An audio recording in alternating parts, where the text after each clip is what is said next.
며느리의 싸늘한 말 한마디 여긴 어머님 집 아니에요.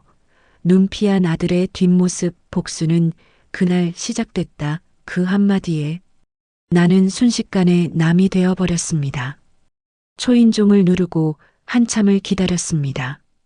등에 맨 작은 배낭 하나, 병원 서류 든 비닐봉지 하나. 73살 할머니는 무릎도 아프고 버거운 짐이었지만 손주 얼굴 보고 싶은 마음에 꾹 참았죠. 똑똑똑 문 안에서 슬리퍼 끌리는 소리가 들렸습니다. 며느리 목소리가 조금 귀찮다는 듯 울렸어요. 누구세요? 나야, 엄마야. 문이 열리자마자 느꼈습니다. 차가운 공기가 현관문 틈새로 새어나오는 게 아니라 며느리 눈빛에서 나오고 있다는 걸. 아, 어머님이요? 휴대폰을 한 손에 든 채 고개도 제대로 들지 않았습니다. 화면을 보며 엄지손가락만 바쁘게 움직이고 있었어요. 아, 어머님이요? 미리 연락 좀 주시지 그러셨어요. 갑자기 오시면 저희도 준비가. 그 말이 귀에 들어오는 순간 가슴 한복판에 무언가 꽂히는 느낌이었습니다. 차가운 바늘이 심장을 파고드는 것처럼 나는 어리둥절해서 물었죠. 뭐라고? 어머님, 요즘 너무 바빠서요. 민수 오빠도 출장 많고 저도 일 때문에. 다음에 미리 얘기하고 오시면 안 될까요? 어머님이 미리 연락도 안 하시고 이렇게 오시면 좀 곤란해서요. 말끝마다 한숨 섞인 투가 역력했습니다. 그제야 깨달았어요. 내가 50년 키운 아들의 집에 오는 게 불청객이구나. 아, 미안하다. 갑자기 와서 목소리가 떨렸습니다. 무릎도 후들거렸고요. 며느리가 휴대폰을 보다 말고 한숨을 쉬었어요. 아, 네, 들어오세요. 그런데 저 잠깐 나가야 해서. 현관에 들어서니 분위기부터 달랐습니다. 예전엔 따뜻한 느낌이 있는 집인데 이젠 낯선 방향제 냄새만 가득했어요. 슬리퍼를 찾는데 눈에 띄는 게 없었습니다. 슬리퍼가. 아, 잠깐만요. 며느리가 현관 구석에서 낡은 슬리퍼 한 켤레를 꺼내 던지듯 내 앞에 놓았어요. 그 슬리퍼는 예전에 내가 신던 것이었습니다. 어쩌다 여기 남겨둔 게 이렇게 구석에 처박혀 있었나 봐요. 거실로 들어서자 아들이 소파에 앉아 있었습니다. 엄마 왔어? 놀란 척하지만 눈빛은 당황스러워했어요. 마치 왜 왔지? 하는 표정이었죠. 응, 잘 지냈니? 나는 소파 끝자리에 조심스럽게 앉았습니다. 예전엔 당연히 앉던 자리인데 이젠 눈치가 보이네요. 5살 손주가 방에서 나와 거실을 지나갔습니다. 할머니. 처음엔 반갑게 달려와서 내 품에 안겼어요.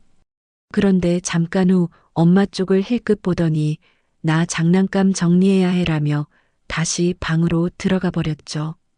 예전엔 내 무릎에 앉아서 한참을 제잘거렸는데 저녁 시간이 되었는데도 아무도 밤 얘기를 하지 않았습니다. 며느리는 계속 휴대폰만 보고 아들은 텔레비전만 보고. 배고프지 않니? 조심스럽게 물어봤더니 며느리가 고개를 들지도 않고 대답했어요. 저희는 보통 늦게 먹거든요. 어머님 배고프시면 먼저 냉장고에 과일이나 아이 먹는 초코파이 과자 하나 있으니까 드세요. 그 순간 목구멍에 뭔가 막힌 것 같았습니다. 숨이 제대로 쉬어지지 않았어요. 아들은 여전히 텔레비전만 보고 있었습니다. 고개도 돌리지 않은 채. 나는 그때 깨달았습니다. 여기서 나는 정말로 남이구나. 올 때가 아니구나. 그날 밤 좁은 안방 구석 이불 속에서 아무도 들리지 않게 서러워서 울었어요. 그리고 멍한 누워 천장을 바라보며 생각했어요. 언제부터 내 신세가 이렇게 된 걸까? 내가 아들 며느리한테 뭘 잘못했을까? 하지만 이제 다른 생각이 머릿속을 맴돌았습니다. 이제 참는 거 그만하자.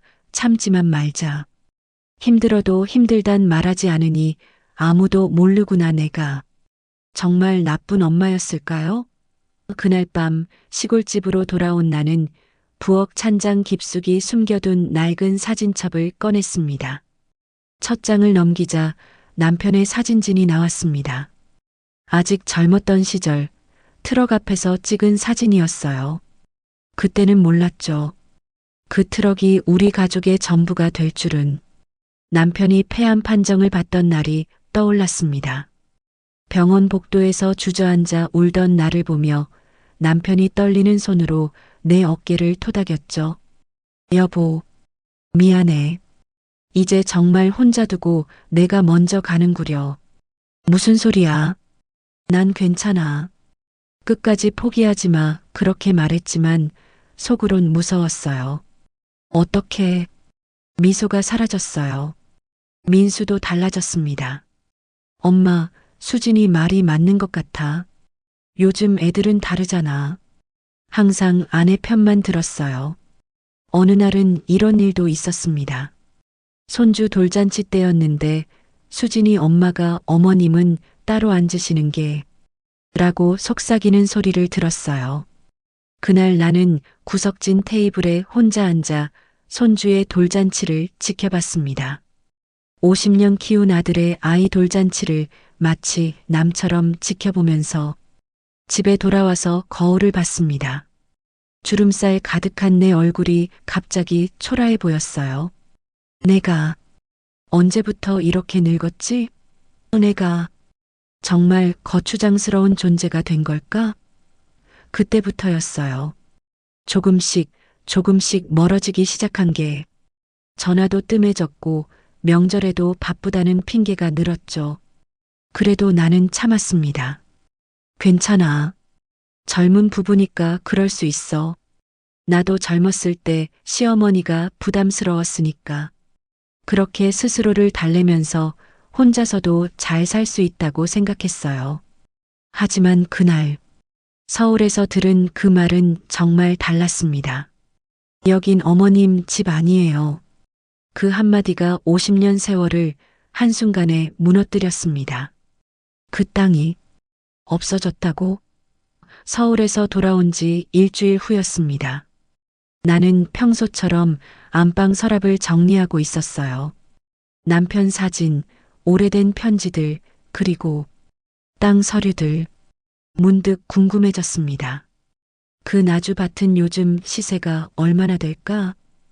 혹시나 해서 읍내 부동산에 전화를 걸었어요. 여보세요. 나주 동강면 쪽 밭 시세 좀 알아봐 주세요. 부동산 사장의 목소리가 이상했습니다. 여사님, 그 땅 말씀이세요? 그런데 그 땅은 이미 뭐가요? 팔렸는데요? 한 달 전에. 전화기를 든 손이 떨렸습니다. 뭐라고요? 아, 혹시 모르셨어요? 아드님하고 며느님이 같이 와서 계약하고 가셨는데 전화를 끊고 나서 한참을 멍하니 앉아 있었습니다. 그리고 급하게 농협으로 향했어요. 농협 창구 직원은 서류를 뒤적이며 말했습니다. 네, 맞습니다.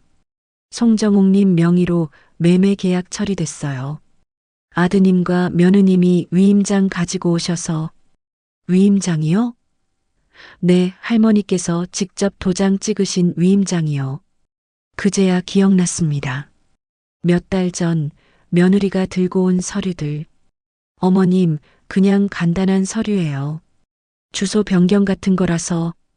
그때 나는 묻지도 않고 도장을 찍었죠. 내 자식이 하는 일이니까 믿고. 집으로 돌아와 곧바로 민수에게 전화를 걸었습니다. 민수야. 네, 엄마. 내가 판 거니? 전화 너머로 한참 침묵이 흘렀습니다. 엄마, 그게 왜 나한테 말 안 했니? 엄마가 반대하실 줄 알아서요. 근데 엄마 진짜 필요해서 그랬어요. 가슴이 답답했습니다. 필요해서? 요즘 집값이 너무 올랐어요. 아이 학원비도 만만치 않고 대출도 있고 수진이가 스트레스 받아서 병원도 다니고 그래도 내 땅인데 왜 말을. 엄마. 민수의 목소리가 급해졌어요. 엄마 혼자 사시는데 그 땅이 뭐 그리 필요해요? 어차피 나중엔 제가 상속받을 땅 아니에요? 그 말에 숨이 막혔습니다. 상속받을 땅? 아, 그게 아니라. 엄마, 너무 감정적으로 생각하지 마세요. 요즘 시대에는 자산도 효율적으로 관리해야 하고. 효율적으로? 네, 그냥 묵혀둘 바에야 필요한 곳에 쓰는 게 낫잖아요. 저희가 잘 살아야 엄마도 편하시잖아요. 그날 저녁 수진이에게도 전화를 걸었습니다. 수진아. 네, 어머님. 목소리가 평소보다 경계하는 느낌이었어요. 그 땅 얘기 민수한테 들었니? 네. 어머님께 미리 말씀드려야 했는데 너무 급해서. 급해서? 어머님, 솔직히 말씀드릴게요. 저희가 진짜 힘들었어요. 민수 오빠는 말 안 하지만 매달 적자예요.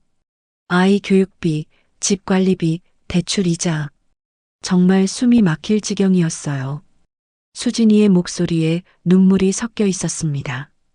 그래도 수진아, 그건 내 땅이야. 돌아가신 너 시아버지랑 같이 산 거라고. 너희들 마음대로 하는 게 아니라고, 어머님. 저도 알아요. 그런데 어머님도 생각해 보세요. 그 땅이 어머님한테 지금 뭔 도움이 돼요? 기가 찼습니다. 세금만 나가고. 도움이 안 돼도 그건 내 거잖아. 수진이가 한숨을 쉬었습니다. 어머님, 저희가 나쁜 마음으로 한 게 아니에요.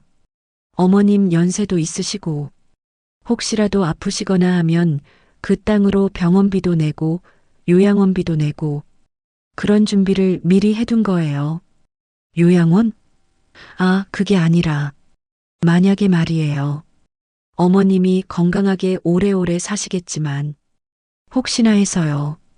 전화를 끊고 나서 오래 앉아 있었습니다. 그들의 말이 아주 틀린 건 아니었어요. 정말 힘든 상황인 것 같았고 나도 나이가 많아서 언젠가는 하지만 뭔가 다른 게 있었습니다.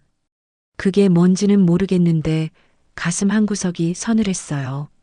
그날 밤 대추나무 아래 평상에 앉아 생각했습니다. 내가 너무 고집센 걸까? 정말 시대가 바뀐 걸까? 하지만 자꾸 떠오르는 건 서울에서 들었던 그 말이었어요. 여긴 어머님 집 아니에요. 그리고 지금은 그 땅이 어머님한테 지금 뭔 도움이 돼요? 언제부터 내가 가진 모든 게 쓸모없는 것이 되어버린 걸까요? 그때 옆집 김 여사가 대문 너머로 목소리를 냈어요. 정옥 언니 뭐 하세요? 응, 김 여사. 이런저런 생각이 많아서. 무슨 일 있어요? 얼굴이 안 좋아 보이는데. 나는 한참 망설이다가 입을 열었습니다. 김 여사, 자식이 부모 몰래 부모 땅을 팔아도 되는 건가요? 나이 70에 뭘 어떻게 해야 할지 모르겠더라고. 김 여사에게 털어놓고 나니 마음이 좀 후련했어요. 다음 날 아침 김 여사가 우리 집 대문을 두드렸습니다. 언니, 어제 얘기 생각해 봤는데 우리 동네 이장님한테 물어보면 어떨까요? 이장님은 70대 초반의 박할아버지였어요. 젊었을 때 농협에서 근무하셨다고 하셨죠. 정욱 여사님, 그래서 어떻게 하고 싶은 거요? 모르겠어요. 그냥 속이 시원하지 않아서요. 박 이장님이 고개를 끄덕였습니다. 그럴 만하지. 그런데 이미 팔린 땅을 되돌리기엔 되돌리려는 게 아니에요. 그냥 내가 그렇게 만만한 사람인지 확인해 보고 싶어서요. 며칠 후 이장님이 전화를 주셨어요. 정욱 여사님, 읍사무소에 아는 공무원이 있어. 한번 상담받아 보면 어떨까? 읍사무소는 버스로 40분 거리였습니다. 가는 길 내내 가슴이 두근거렸어요. 내가 뭘 하려는 걸까 이런저런 생각에 만감이 교차되었어요. 민원실 김주임은 생각보다 친절했어요. 할머니, 서류 한번 보여주세요. 내가 가져간 건 집에 있던 오래된 서류들 뿐이었어요. 위임장이 있긴 하네요. 그런데 이게 좀 이상한데. 뭐가 이상한가요? 보통은 이런 중요한 거 할 때 위임받는 사람이 설명을 해야 하는데.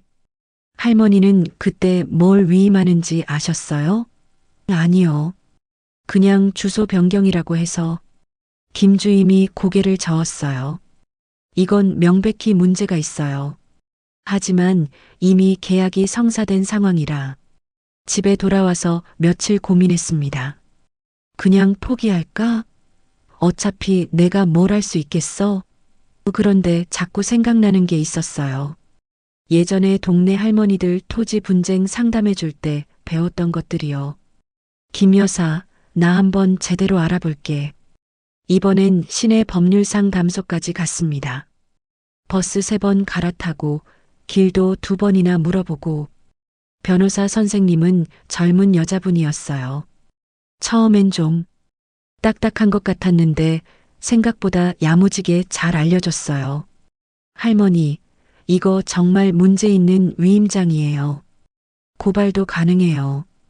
고발이요? 네, 사기에 해당할 수 있거든요. 하지만 내 마음은 복잡했어요. 내 아들을 고발한다고? 선생님, 고발 말고 다른 방법은 없을까요? 할머니가 원하시는 게 뭐예요? 한참 생각했습니다. 복수는 아니에요.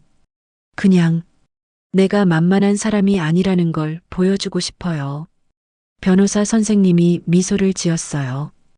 그럼 다른 방법이 있어요. 집에 돌아와서 안방 서랍을 뒤졌습니다. 남편이 남긴 다른 서류들, 내 명의로 된 통장들, 몇십 년 전부터 차곡차곡 모은 것들. 놀랍게도 생각보다 많았어요. 시골집, 작은 논 2개, 예금 몇 개. 다 합치면 꽤 되는 돈이었어요. 아이들이 이걸 알까? 다음 날 동네 몇몇 할머니들이 우리 집에 모였어요. 같은 경험 있는 분들이었죠. 언니, 나도 비슷한 일 있었어. 우리 딸이 내 적금을 몰래. 나도 그래. 아들이 내 도장 가져가서. 서로의 이야기를 들으니 위로가 됐어요. 나만 이런 게 아니구나. 김 여사가 말했어요. 언니, 우리가 너무 착하게만 살았나 봐. 맞아. 이제는 좀 달라져야겠어. 그날 밤 나는 결심했습니다. 복수는 아니더라도 내가 누구인지는 보여줘야겠다고. 먼저 한 일은 간단했어요. 모든 통장의 비밀번호를 바꾸고 도장을 새로 팠습니다. 그리고 읍사무소에 가서 내 재산 목록을 정리했어요. 김주임이 도와줘서 생각보다 쉬웠죠. 할머니, 이거 꽤 되는데요? 그런가요? 네, 요즘 시세로 치면 아드님이 판 땅보다 훨씬 많아요. 민수야, 네, 엄마. 엄마가 뭐 많이 가진 건 아니지만 그래도 너한테만 의존하고 살 순 없겠더라. 엄마, 무슨 말씀이세요? 아니야, 그냥. 엄마도 내일은 내가 알아서 해야겠다 싶어서. 내가 힘든 건 알겠는데 그렇다고 엄마를 속이면 안 되는 거 아니니? 엄마, 죄송해요. 됐어. 그냥 앞으로는 서로 솔직하게 지내자. 전화를 끊고 나서 김 여사에게 말했어요. 여사님, 나도 이제 좀 당당하게 살아봐야겠어요. 김 여사가 고개를 끄덕였어요.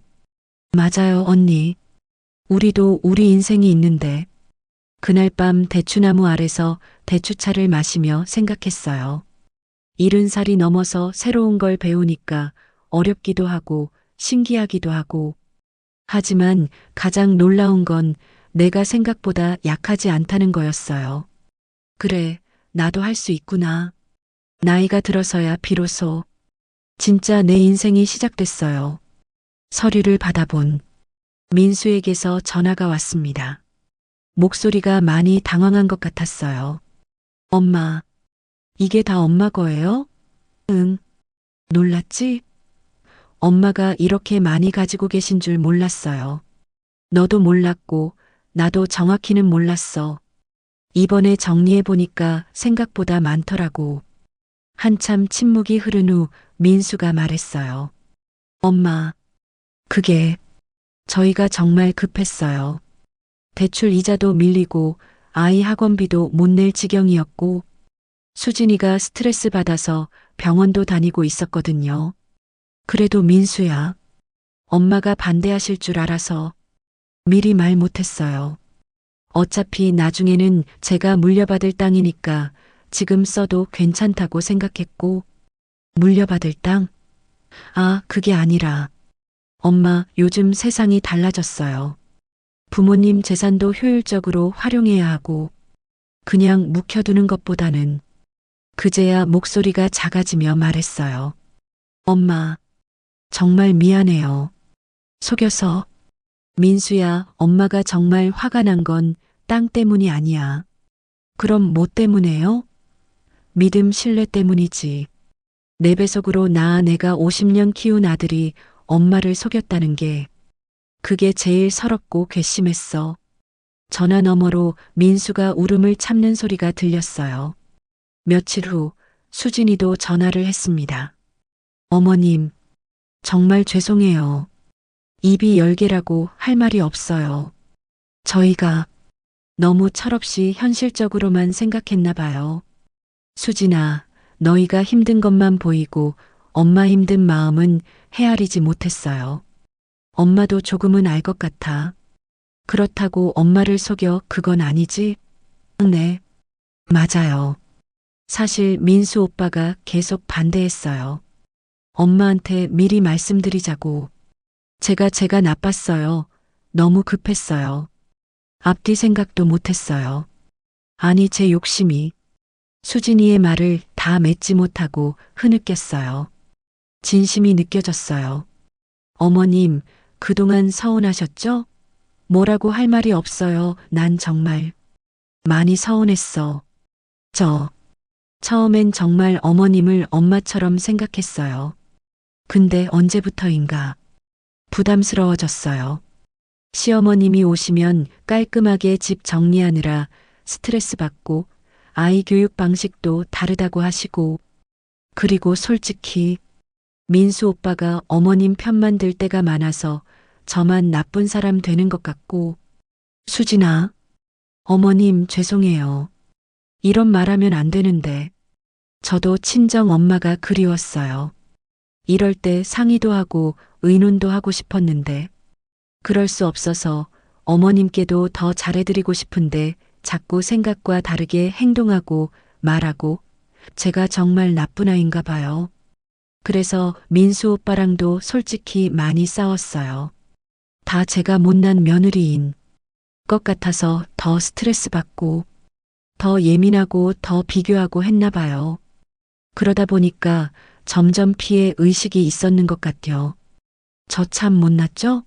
수진이가 솔직하게 털어놓으니 나도 조금은 이해가 됐어요.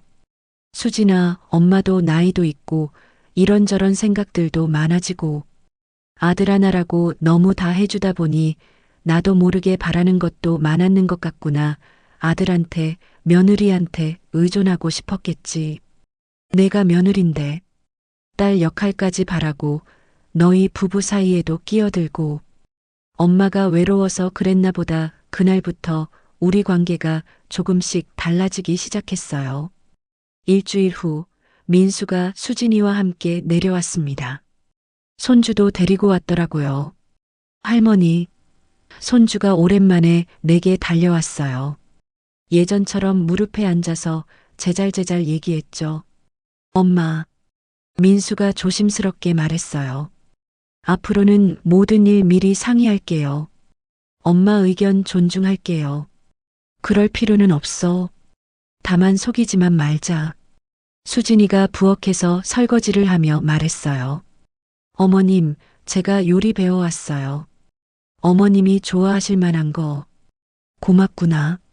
그렇다고 모든 게 예전 같을 수는 없었어요. 한번 깨진 믿음은 쉽게 회복되지 않더라고요. 그래도 괜찮았어요. 새로운 관계로 시작하면 되니까. 더 중요한 건 나도 조금씩 달라졌다는 거였어요. 이제 동네 할머니들이 나를 찾아와요. 정욱 언니, 우리 아들이 또, 언니, 우리 며느리가 이상한 서류 가져왔는데. 그럴 때마다 함께 읍사무소도 가고 법률상 담소도 같이 다녔어요. 김 여사가 웃으며 말했어요. 언니, 이제 우리 동네 법률 전문가네? 무슨 전문가야? 그냥 경험자지. 하지만 뿌듯했어요. 내가 누군가에게 도움이 된다는 게. 어느 날 지역 라디오에서 인터뷰 요청이 왔어요. 시니어 재산 보호에 대한 프로그램이었죠. 처음엔 부끄러워서 거절하려 했는데 김 여사가 등을 떠밀었어요. 언니, 이런 경험 나누는 것도 좋은 일이야. 라디오 방송이 나간 후 전국에서 비슷한 경험을 가진 분들이 연락을 주셨어요. 저도 똑같은 일을 겪었어요. 선생님 얘기 듣고 용기가 났어요. 그때 깨달았어요. 내 이야기가 누군가에게는 위로가 되고 누군가에게는 용기가 된다는 걸. 지금은 한 달에 한 번씩이지만 다른 지역 노인회관에서 강연도 해요. 여러분, 나이가 들어서도 늦지 않아요. 70이 넘어서 처음 법률상 감소 가봤는데 세상에 이런 곳도 있구나 싶더라고요. 청중들이 웃으며 고개를 끄덕여요. 중요한 건 복수가 아니에요. 자존감이에요. 내가 누구인지, 내가 뭘 할 수 있는지 그걸 알아가는 거예요. 강연 후에 한 할머니가 다가와서 말씀하셨어요. 선생님, 저도 용기 내볼게요. 그럴 때마다 가슴이 뭉클해져요.